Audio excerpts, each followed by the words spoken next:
global warming will increase the risk of river flooding over the coming decades, endangering millions more people around the world, according to a study published Thursday.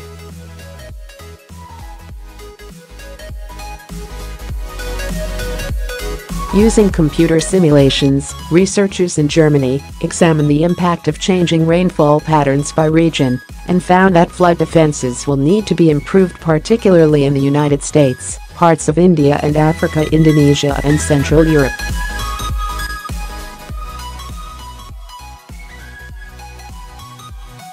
More than half of the United States needs to at least double their protection within the next 2 decades, the researchers concluded.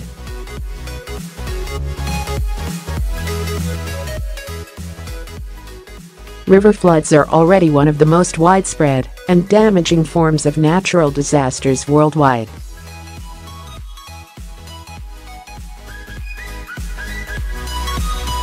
Additional protective measures include enhancing dykes, better river management, improving building standards, and even moving settlements, according to the study published in the journal Science Advances.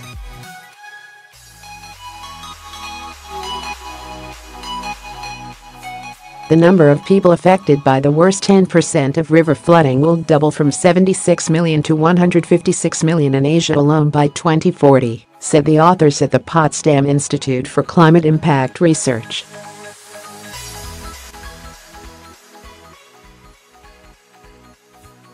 In North America, the number of people at risk could increase tenfold, from 100,000 to 1 million.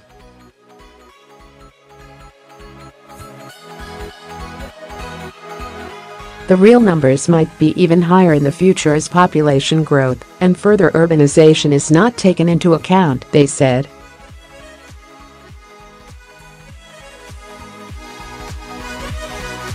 Researchers said even in developed countries with good infrastructure, the need for adaptation is big.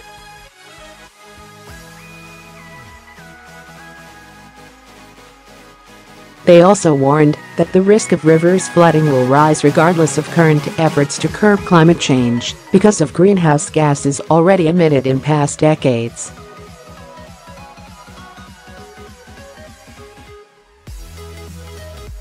Still, a failure to keep global warming below 2 degrees Celsius (3.7 Fahrenheit) may result in changes to river flooding patterns that populations can't adapt to, the authors said.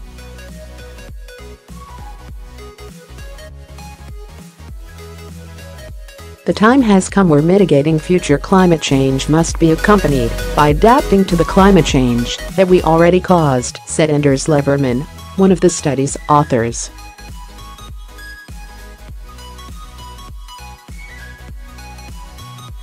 We have been surprised to find that even in developed countries with good infrastructure, the need for adaptation is big.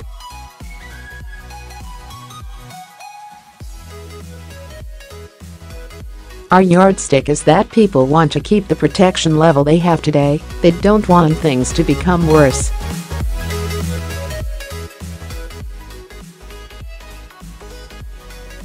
Consequently, in countries with a fairly good level of protection, much has to be done to keep the same level of protection and prevent that people indeed have to leave their homes due to flooding.